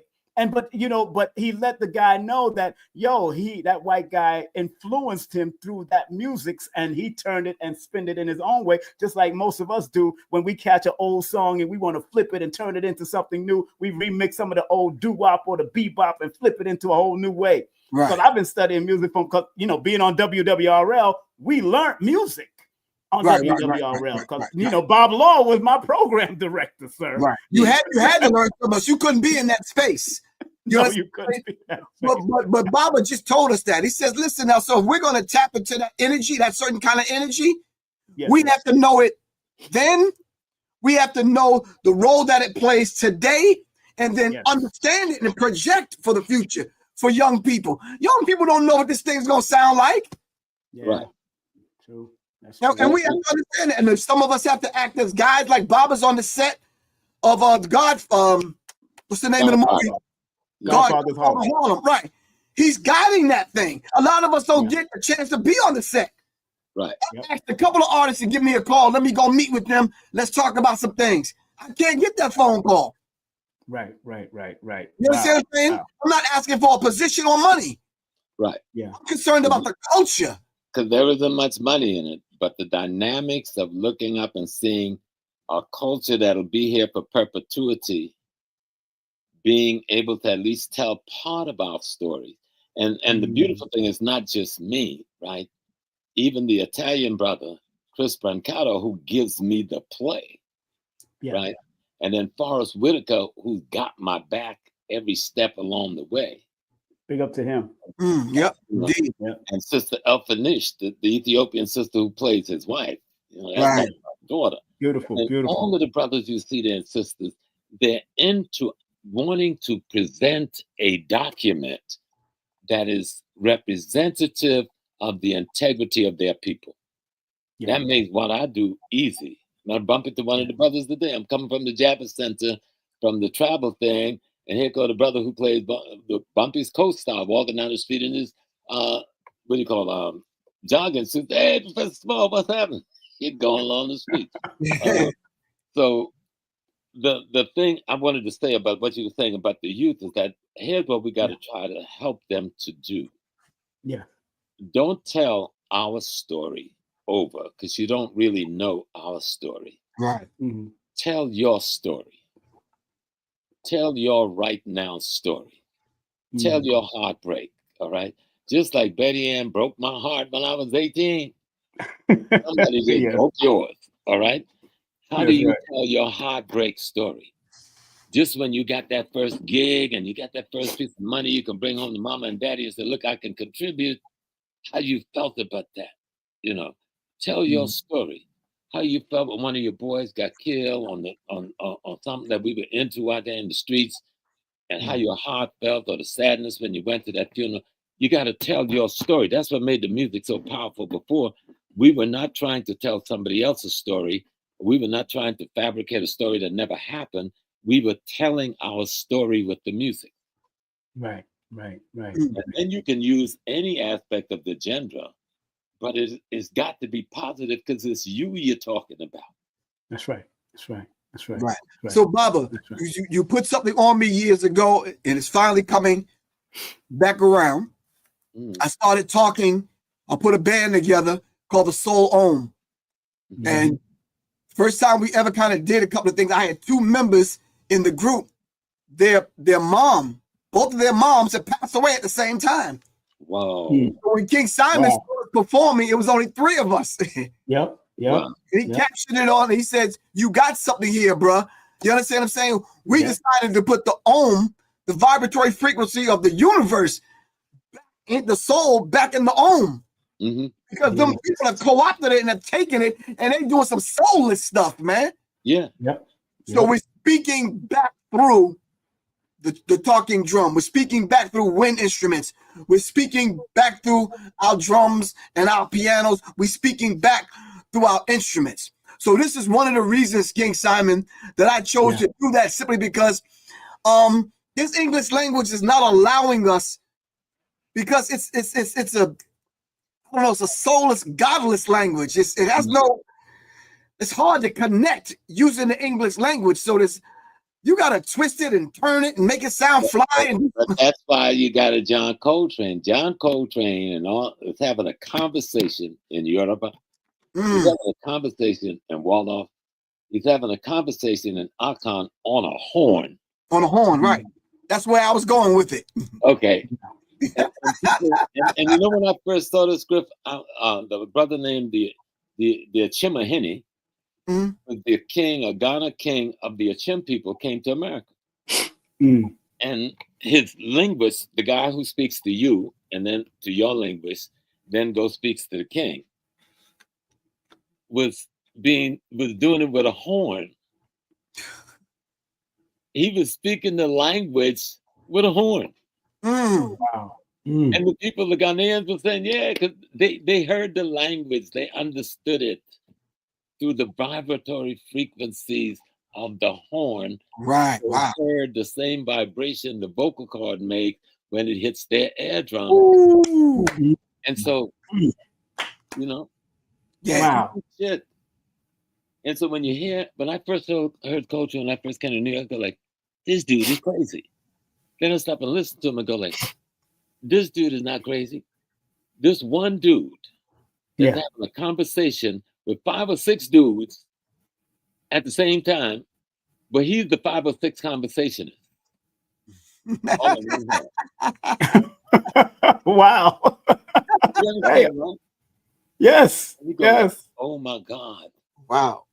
He's not That's crazy. bad. Yeah. This is how we hit it.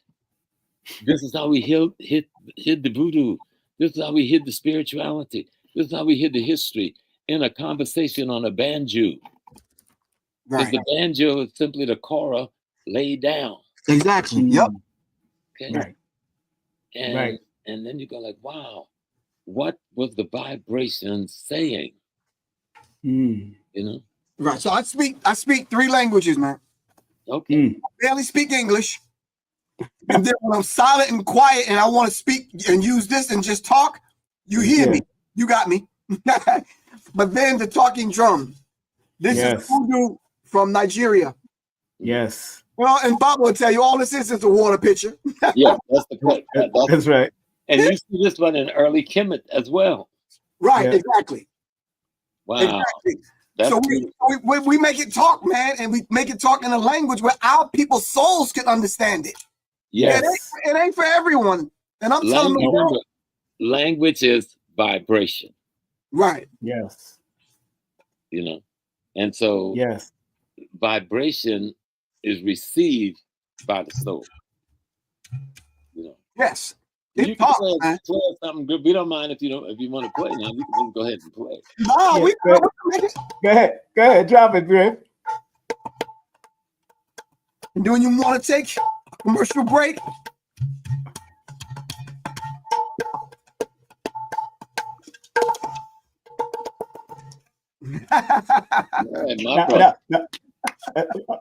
And hold on, Professor. I'm going to play something for you. I want you to hear. And this is Professor Griff and his band. I got his little commercial here. I want you to hear it.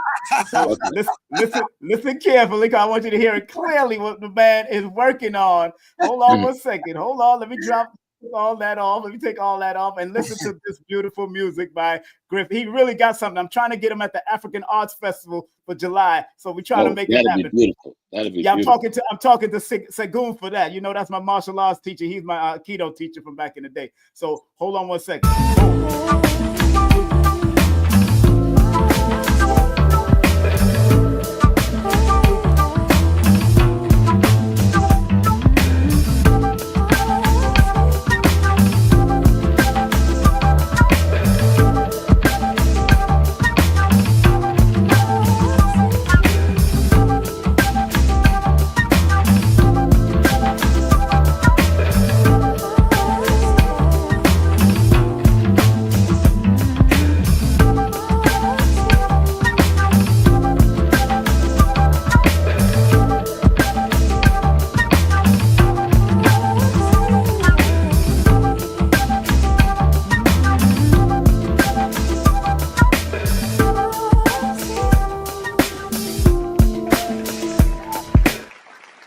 That's my brother. That's fantastic, brother Griff. Thank you, man. You've made your way home. Thank you. Made your way Yep. home. Yeah, he got something. I'm telling you, he got something. He made his way home. How many persons? How many persons in the band? It's just 5 of us. That's it. Right. And you had to change a few band members lately, right? Yeah, we still got 5. Got a brother from Brooklyn, man. This brother on keys is dynamic, man. That music, Queen of, he's related to Queen of Fua. Really? That that music I just heard. Yeah. That takes me back 30 years. Ooh. Yes. Yeah. You understand? There's a vibration there that's living, that's real, that's transporting. Right. That's what our music do. Yeah. It sends you to the stars. You go to the stars. That's why when you be like, that music is be playing, you're like, you do the little music. Because that music just took you to the stars. Right. How do you become I'm heaven again? Right. Griff, I'm gonna call SOBs and see who's the coordinator for that, because I don't work there no more. I used to be a producer, and I'm gonna give you the number and see what y'all can do. You need to get in SOBs, because that's that place right there is like the world beat music genre. That's been around for 40 years. I used to work there in the 90s. But I know the owner is still there, and I can still call some people and see what's happening. What I've learned over all of these years going through these trials and tribulations in the music industry, I think it prepared me for today. Yeah. You understand what I'm saying? Yeah. Yeah. You know the field, you know the terrain. Right. You know the players, you know the plays. Right. Exactly. Well, Baba and Professor Griff and Professor Smalls, look, thank y'all very much for coming on and spreading all this love, man. All this love. Right. All this love. All this love, man. I got to give y'all a well-deserved round of applause. And of course, let me tell people, Professor Smalls, this is all his information right here. Take a snapshot if you ain't got it. He got his website here. He got his Cashapp. He got his PayPal. He got his email if you want to contact Baba. Don't just be bothering for no reason. You want to contact him. Even marriage counseling, he can help you out. This man, he's been around. How long you been married, Professor Smalls? 54 years. 54, yeah, Lord. Some of y'all can't last 54 days or 54 minutes. Yeah, go ahead with this. Go ahead with that. I do perform weddings and people are serious. I have my credentials. I am a priest. He performs weddings, family. All right. Make sure. Griff's wedding. What happened, Griff? I got sick and I had to send this. Yeah, I think you got sick, and then there's Ray Hagan and Mama Maria Cambone. Right. Yes. I was there for his wedding. I was definitely there for Professor Griff's wedding. That was beautiful, man. It was a beautiful thing, man. It was a beautiful Soleil. Big up to Soleil and the whole family. Beautiful place, man. Honor to that. And make sure y'all support Professor Griff and all the products and all the things that he does on his Linktree /Professor Griff. All of that, his IG. You also have an IG, also Professor Smalls at IG, right, Professor? No. You don't have an IG, Instagram? You don't have an Instagram? Oh, yes, I do. You throw them little terms out there like that. You got to say Instagram. I'm old. Most people you understand. In 7 months, I will be 80. I'll be 80 years. So your brain is like, sometimes it drops a little thing right there, but you got to stay cool with it. I got to stay functional. Yes. Well, look, anybody want to book Griff for a band or want to book Professor Smalls for a lecture or interview or whatever, please contact. I'm going to call Segun again. I'm going to call SOBs tomorrow because they open tomorrow and see if I can pass on this information. Segun know, how me and Griff is father, son, uncle, son, family. Right. I will definitely let them know. Ever, tell them I will leave it. I will travel to New York for that group. That thing. I will travel back to New York for that. I want to be. Look, I want to bring them on. I'm the MC for this part. All right. It's going to happen. It is the one thing I've learned from the universe about life. When you give birth to yourself, you're forever being birthed. Yeah. When people stop giving birth to themselves, that they die. Yes. As long as you continue to give birth to yourself, you're forever being birthed. Yes, sir. So handle that one in its place. Thank you very much, Baba. Thank you very much, Professor Small. Thank you very much, Professor Griff. Thank y'all very much for coming on and showing me love, man. All right. This was fun. We went over time, but I love it. I love that we went over time. All right. Peace and blessings. Peace and blessings. Peace and blessings. Peace and blessings. Peace and blessings, Professor Griff. Later. All right. Peace and love. All right. Love you, man. Peace. Those are my family members. Let's give them a round of applause. Whoa. Make sure y'all rewind this back and watch it over. Man, this was good. This was good. This was good. Remember, family, remember, this is King Simon Presents Only Quality People. We had Professor Smalls and Professor Griff in the building. This coming Wednesday, we got Angela Mingo coming in to teach you about building generational wealth through housing and rentals, like Airbnb and all that kind of stuff. She has some great stuff in Florida. And don't forget KT, the Arch Degree. He was on Brother Richard's show today. KT will be with me this coming Thursday, January the 30th. Are you eating food for your soul? And then kicking off the month of February, we got Adara Moselle, Clearing Negative Energy, February 2nd. We got Wayne Lightworker. He is a peer specialist and mental health clinician. He'll be with us on February the 5th, Seriousness of Mental Health. And don't forget, the 9 Ether God Fest has been sold out. I spoke to Brother Rich today. I spoke to Billy Carson today. I spoke to B. Dell today. All of them going to be in the building. So you want to be there. Everybody that's on this page is going to be in the building, but it's sold out. I don't even know if he's doing a live stream. He's still trying to figure that out. But I will have my books. 9 Ether, unveiling 9 Ether will be on the table, on my table with Nina Diamond. She's going to be sharing a book with me. Also, big up to Nina Diamond. She already paid to get in. She's doing her thing, but she's going to have her books with me and her t-shirts with me also. And I'm going to have my books. I'm going to have Color Curiosity there with me, and High Heels going to be there with me. And don't forget, Nicholas is doing a 2-day event, February the 8th and 9th in Brooklyn, New York. Go to their Eventbrite right now if you want to join. If you can't make it out to Georgia for this event because you sold out, go to Nicholas and show some love to Nicholas right now in Brooklyn. Ross Kofi will be with me, How to Cultivate and Live, on February the 9th.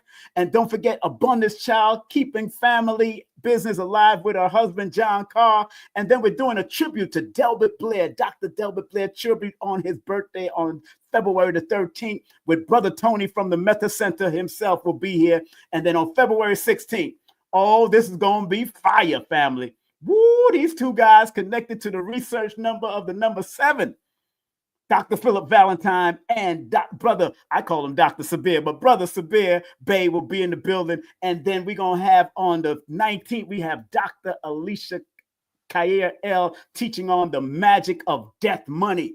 Oh, man. And don't forget my class, my workshop, my private workshop is happening Saturday, February the 22nd. The Grammar of Numerovation workshop and how to articulate it. That's right. Y'all got to be a part of everything that I'm doing. Big up to Paris Williams that was in town at the New Black Wall Street, and Nina Dunham spot. She's an herbalist, nutritionist, intuitive advisor. Contacted via her website, PW Collections, Saturn's Daughter 47, and also PW Collections LLC on Instagram. Lloyd Strayhorn is doing a workshop. Those who want to be really in the numerology career, check out Lloyd Strayhorn's workshop on February the 25th. Hit him up at Linktree/numbers and you. And don't forget, my moderator in the building, Color Curiosity, is in the building. Make sure you hit her up. Color Curiosity, her wardrobe, she's doing color therapy. She'll also be vending and holding down my table while I'm working the stage. So she's my right hand vibes. That's going to be working my stage over there, working my table over there. And that's going to be, make sure you text her for her services. She can help you out on how to feng shui your house, feng shui your clothing line, your wardrobe, all of that. That's how she does. And big up to one of my other sponsors, Dr. Shakira Moore. That's Linktree/Holistica Healing. If you want iridology done, advisor, she's a nutritional advisor, spiritual teacher. Pre-ordered a new book on February 15th called The Iris Papers. And big up to my birthday girl, my good friend today. It's her birthday, Carrie Ann Ingram. Make sure you scan the QR code and book a session with her. She can help you reduce depression, stress, anxiety, grief. Hit her up, scan the QR code, or go to her website right now for her birthday. And remember, Adara Moselle is doing free consultation, energy healing, negative energy removal. Make sure you hit her up at AdaraMoselle.com or scan the QR code. And if you want your mental health working, you want your mind working, hypnosiswithkendall.com. She's been doing it for 27 years. She's good, she's delicate, she's sensitive, and she helps to heal you and clear certain things that's going on through hypnosis. And if you want your taxes done, contact my financial advisor, the one, the only DTR Taxes, financial planning, tax preparation, international taxes, wealth planning, and cash flow. Hit him up at his number 862-314-6039 and tell him that King Simon sent you. And if you're in Atlanta, Georgia, you want your car detailed, you want your dumpster wash, your pressure wash around your house, if you're going to sell it or whatever, contact one of my sons at 512-429-9522. And if you're in New York City, and you want to get a recording, get your poetry recorded, get your music, your R&B, your reggae, your rap. If you want to do any of this is my son's studio. Call him or contact him at 347-455-9056 or 929-456-3009. And if you want to book a session with me, I have a few more days left in the month of January. If you want to book a session with me, a numerovation consultation, text me your full name, date of birth, and an email to 347-496-1022, and I will send you the details via email. Remember, the study of numbers, numerology, is applied mathematics. You learn how to apply it, and your numbers will guide you. And remember, all my books are available through Amazon, but at the 9 Ether God Fest, I'll only have that black book, the Numerovation for Mental Stability. That's the only book I'm going to have there, and you could get that signed copy, take some pictures, give me a hug, whatever you want to do. I'll have Nina Dunham's books, and I have all of these. Curiosity will be there, and also High Heels Candle will be there. Don't forget the new book is coming out, and it's called Numerovational Angles and Angel Numbers book. That's coming out. And look out for the new children's book, and that's coming out, called Strive to Live a Positive Life for Children. I'm trying to decide whether I'm going to make it a coloring book or not. Coloring book / regular book. I'm trying to decide on that. And also, my autobiography is coming out in 2026. My autobiography is coming out in 2026. People, you got to get my autobiography. It's going to be something else. I'm telling you right now. All right? Look, remember what Dr. B says. I forgive myself, my family, and others for imperfection, and I am thankful for my life. And remember what the late, great Dr. Delbert Blair used to say. Please, universal creator, know in my heart that I love you. Please protect me and this planet on which I live now. Please open my mind, my spirit, and my soul to receive only truth in your love now. Family, have a wonderful day, afternoon, or evening, wherever you're tuning in, whenever you're locking in. I want to thank Professor Griff and Professor James Small for coming in. Here's Professor Small's information right here. And here's Professor. Take a snapshot real quick. And here's Professor Griff's information right here. Take a snapshot real quick, or rewind this whole broadcast and watch it, because I was showing it throughout the whole broadcast. All right? Family, have a great day, afternoon, or evening. Be great, be humble, be loved, be self-esteem in the embodiment of self-esteem. And remember, I love you because I love me. And tell somebody, share it with somebody, tell them to subscribe to my channel, because all I do is bring quality people and quality information. Remember, join my membership. It's only $9.99. All right. Have a great day, afternoon, or evening. Be great and be your strong self. All right. Peace and love. Get ready. The 42nd International Reggae and World Music Awards Show is coming to the Coral Springs Center for the Arts, Fort Lauderdale on Sunday, March 20, 2025. Celebrate the biggest names in reggae and world music as we bring nations together through music and culture. Early bird tickets are on sale now. Don't miss out. Grab yours today at thecentercs.com or irama.com and book your stay for an unforgettable weekend. Hurry, prices go up after Thanksgiving. Follow us on social media and visit our website, www.irawma.com, for more details. The 42nd Irama Show, where the world comes to celebrate music. It's the Numerovational Session with King Simon. Text your full name and date of birth to 347-496-1022. That's 347-496-1022. And get my books on Amazon now. Some people think that this esoteric knowledge is for the rich and powerful. When in actuality, the so-called 85% has a spark in them that if it is sparked through numerology, astrology, motivation, whatever, it will raise them up from an 85%, maybe to a 10%, and eventually they become the 5%, the poor or prosperous righteous teachers. You gotta understand that this knowledge is not just for one class of people. We gotta give day out of the classroom.